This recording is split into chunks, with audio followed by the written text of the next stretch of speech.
Namaste, everyone. Welcome back. I am Ashley Turner, and I am so thrilled today to be here with my friend Laura Coe. Thank you so much for joining us.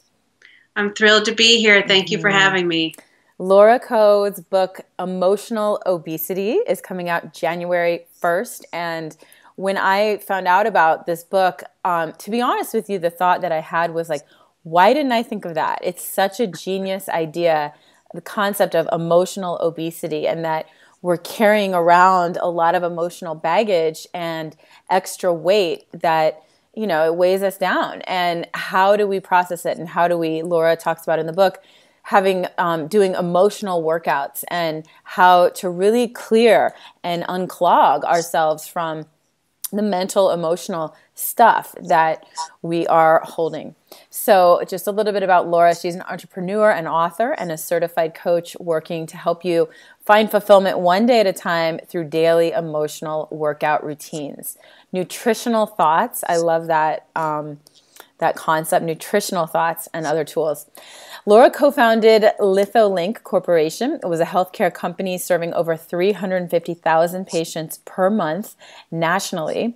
And when LithoLink was sold to a Fortune 500 company, she left corporate America to pursue her lifelong passions. So she has a real background as a successful entrepreneur, built a multi-million-dollar company, was married with a child, and yet still sitting with something right under the surface that was disruptive, that was calling to her. So now she devotes her energy to writing and coaching and helping others implement the spiritual teachings in their everyday life. So her new book, Emotional Obesity, is released January 1st. I am so excited to have you with us.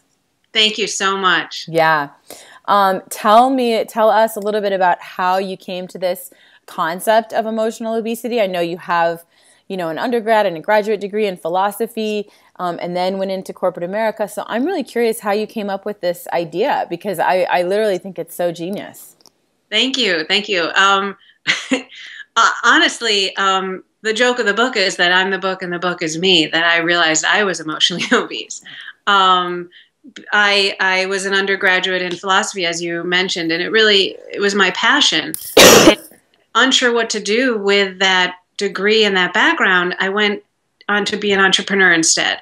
And I checked all the boxes, and I felt like I was doing all the right things. I, had a successful company. I had a loving partner, beautiful 3-year-old child, and I was even practicing yoga on the side. I became a yoga teacher along the way.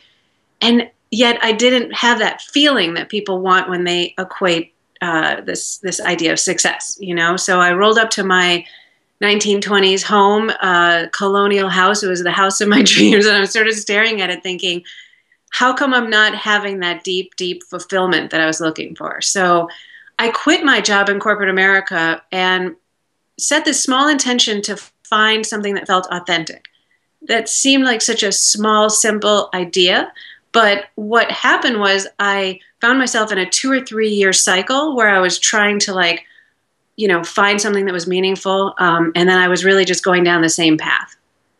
And what came was that this layering that I had picked up in my life, this idea of other people's values, schools' values, teachers, anybody that has an influence over you, had kind of layered in my life. And I no longer could find that authentic voice. So although I was doing yoga and I read all about it, and I'm a philosophy student, so all the reasons I should actually be able to get this right, I wasn't able to, until I recognized, wow, I am like emotionally obese. I've got this layering I've got to get rid of. And what I mean by that is all of these thoughts and ideas that belong to other people. So I started this process of trying to sort out who I really was and what that authentic voice, where does it resonate, where does it come from, and how do I connect in a deeper way to it. Mm. And so did you have anyone sort of guiding you along the way? I mean, were you working with a therapist, or was this just sort of your own inner, guide and figuring it out as you went along? Yeah, so I've tried therapy in my life. Yoga has been probably the greatest thing for me. Just, when things don't feel right in my life and I do yoga, and then my body feels better again and my mind slows down, and meditation. So I had an idea of what it felt like to be centered, to to come from a place that felt more authentic, but it would disappear quickly because my mind would take back over, and I would go back through the process of how it should be and what I should be doing, and that so no, I really, to answer your question, I just struggled the hard way, and that's what really inspired me to write the book. I loved philosophy, and instead of going on to write about these ideas, I went into business because it was the safer path. And so in my process in trying to write this book, I really grappled and struggled and learned the hard way to lose that emotional weight, so to speak, right? To get back to myself. And it really was a battle. Yeah, no, I think it is. I think, one thing I like to say in my work is the greatest battles that most of us fight in our lives are the battles inside our own head, and how to navigate all of the different inner voices, the different emotions, which ones tend to dominate, and how to continue to clear out and stay really attuned and aligned with, as you said, your truth or your center. Yeah, yeah. And do you find that, go ahead. It wasn't until the end of the process where I realized, once I had entrenched myself in these ideas, how powerful they were, that I got a coach for myself. And that's what actually led me to want to become a coach because, I feel like these principles are really powerful to make change in your life. Mm-hmm. So what are some of the principles and some of the suggestions that you have for people that, I know for myself, for example, I see clients that come to me that maybe have never done therapy. They've never really taken a good, hard, honest look inside at what emotions are, backed up and condensed and compounded, over years. Yeah. What are some of the first principles that you start with your clients or that you recommend in the book? Yeah. So for me, this whole idea of the metaphor is what really seems to resonate for me and has resonated for my clients is what I call getting rid of junk food thoughts and replacing them with nutritional thoughts. And so if you go into therapy and you tell your story, but you're very committed to that story, the therapist can't do that much for you, right? Just like a nutritionist can't do that much if you're not open to the idea of removing those foods.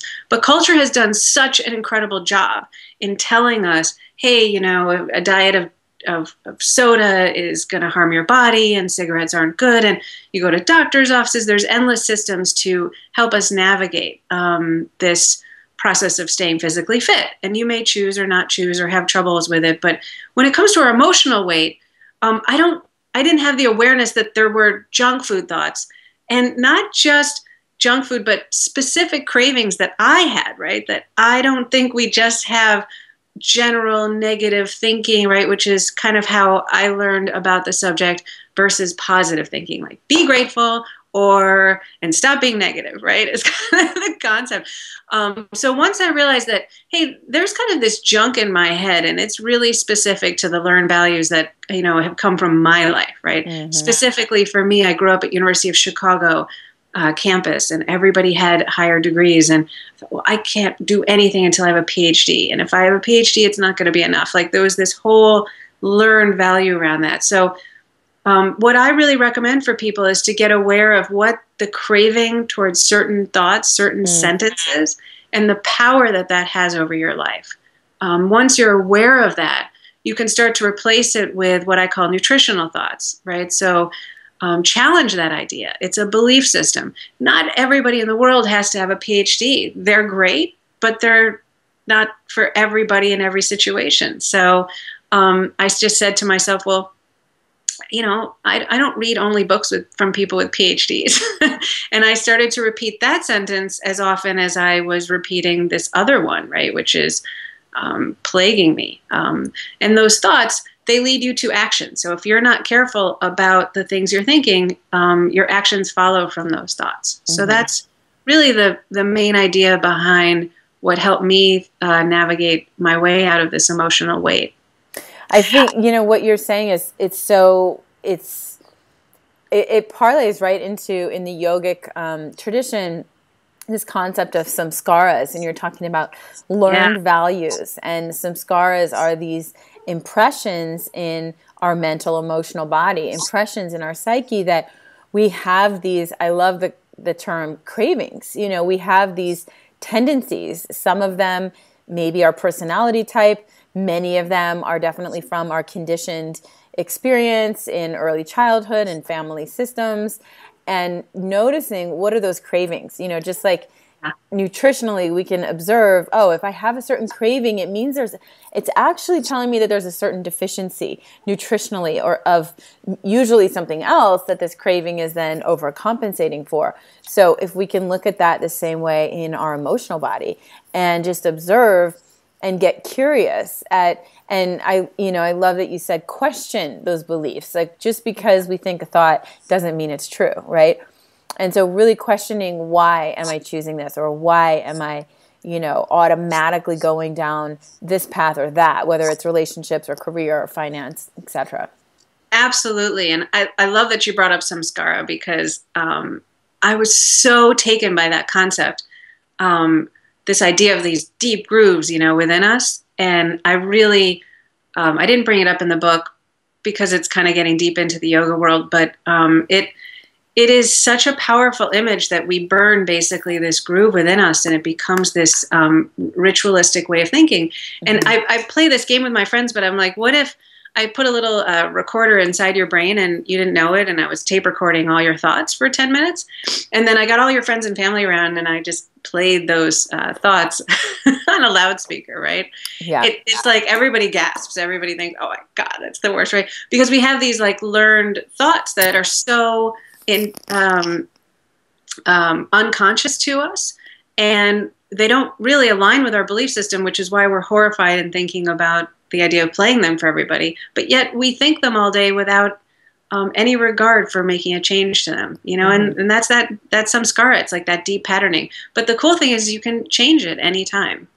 And so you mentioned in emotional obesity, emotional workouts. What are some emotional workouts that people can do? Like, a daily process, just like we, maybe run or go to the gym or do yoga to work out. And we know we need to work out our physical body. And it's not just a one-time thing. You don't just go to the gym once and think that's good for the rest of my life. It's like the consistency is the most important thing. So what are some emotional steps that people can take and exercises? Yeah.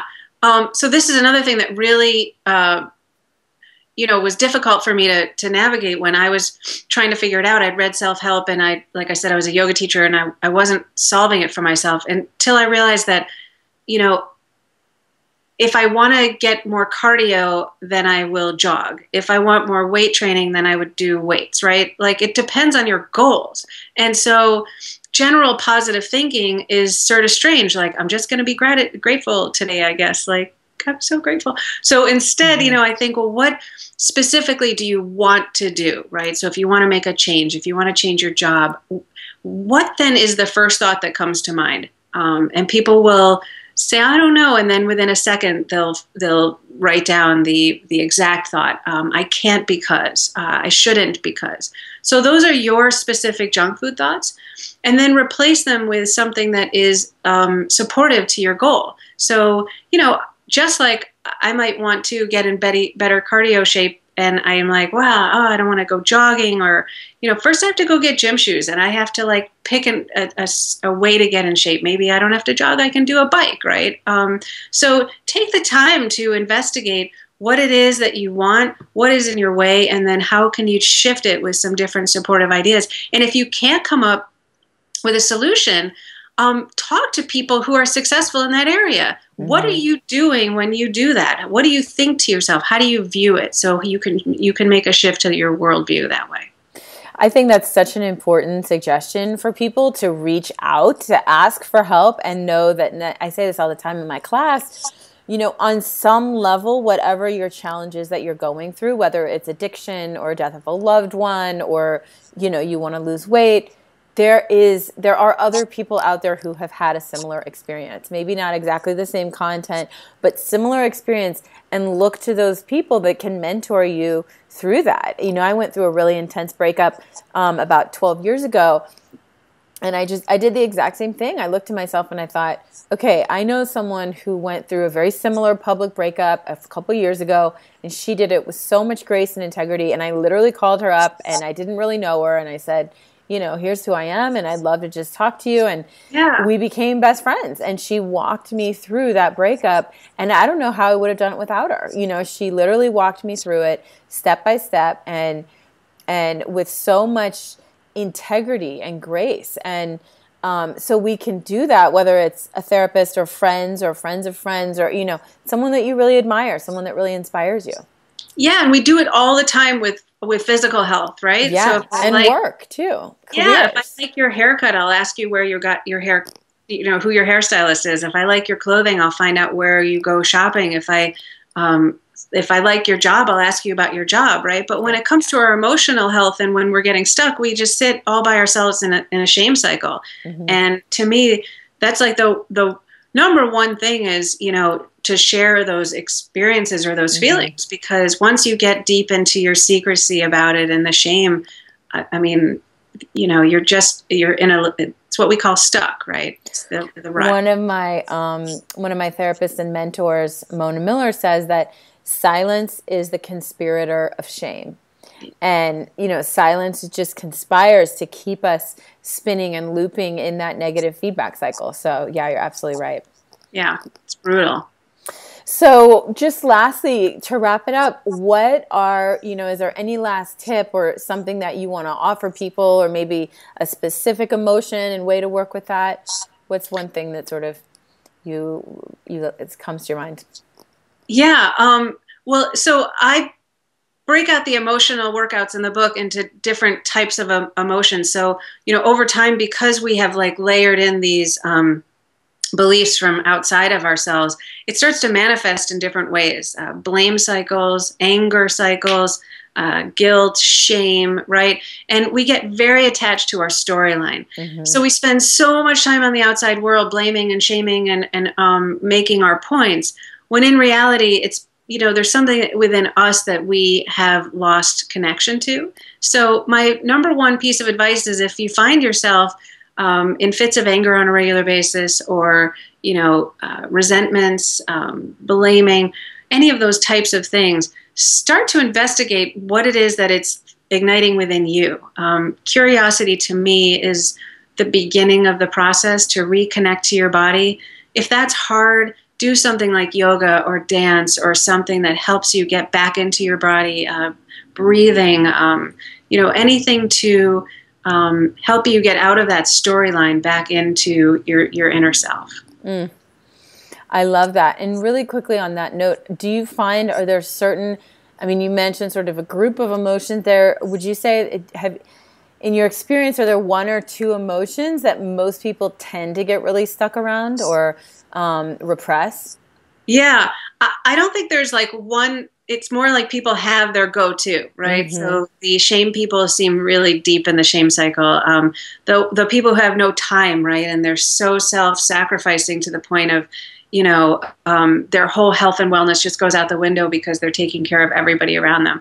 So people have that samskara, those mm-hmm. deep patterns. And, I don't like sugar as much as I really like salt. So I really don't have a problem eating sweets, but, leave some barbecued wings in front of me and it's a problem. So right. That's more of what I find, is that there's a tendency towards mm-hmm. something. And that's why it's pretty easy to figure out where to start your emotional workout routines, because you'll find something in your life is really on a daily basis coming up for you. Mm-hmm. Fits of anger, fits of blame, mm-hmm. Deep shame cycles, right? Yeah, I talk about with Tommy Rosen, who does a lot of work with Recovery 2.0, and I've talked to him a lot about how we get actually addicted to certain emotional patterns. And yeah. Again, often coming from our families of origin and what our, parental models were, but noticing which addictions which emotions or which stories you just tend to go on again and again and again, and bring humor into it. I think humor is such a great tool, and I work with my boyfriend on this all the time. We start to get stuck in our pattern, and to just bring some lightness to that and say, oh, wow, isn't that interesting? There we go again, right down that train track, let's yeah. back it up and let's choose a different option, so just noticing which patterns and stories you get really addicted to. Yeah. And that's again, there's something about our internal world that we take it so seriously and it's so real. And one of the things I noticed that really helped me was part of that is when I'm talking to myself in my own head, I use my own voice, right? It sounds like me. So it would be really cool if all the voices in my head sounded like the people from which they came from, right? So it's like, oh, that's my dad, that's my mom, that's my teacher, but it sounds like me. So I take it very seriously. So it's really, I think, a great point to, you know, if I go out and I indulge and have too much to drink or eat too much or what have you, I wake up, I start over the next day. You know, you don't have to take it that seriously. And it's the same thing with our emotional lives, right? If we have a bad day, have a fit of anger, like just the point is to recover quicker and not let it go on for weeks. That is such a great tool. And I love that. I could go down a whole philosophical rabbit hole of how we get so, you know, we're really attached to who we think we are. And we're really attached to this sense of self. And so therefore we're really attached, as you said, to all these voices in our heads and our emotional landscape because they do sound like us and because that is us, you know, on some level, that's what we're identifying with. Yeah. But what if it's not true? You know, what if it's temporary? What if it's just like the weather passing or last night's meal? It's not tonight's meal, you know? Yeah. You know, Pema Chardron had a beautiful saying where she said, you know, when the clouds are in the sky, the sun is still there, right? We just, we see the clouds, right? So when you look up in the sky, you'll say it's a cloudy day, but actually the sun is right behind it. And those are those stories we tell. They're just the clouds, right? They're not us. And I think once you start to distinguish between the stories you tell as being the clouds of our life and the real you is the sun, and it's just always sitting there, you know, it's the first step in that process. Thank you so much. And this book is incredible. And so everyone, you can go to the link below right here in the blog, Emotional Obesity. Check it out, buy it for your friends and loved ones, and do your emotional workouts along with your physical workouts. This is such a genius concept, Laura. Thank you for, you know, putting it out there and sharing it with us. And I look forward to so much more. Congratulations. Thank you so much, and thanks again for having me. This is such an honor to speak with you today. Absolutely. Take care. Happy New Year. You too.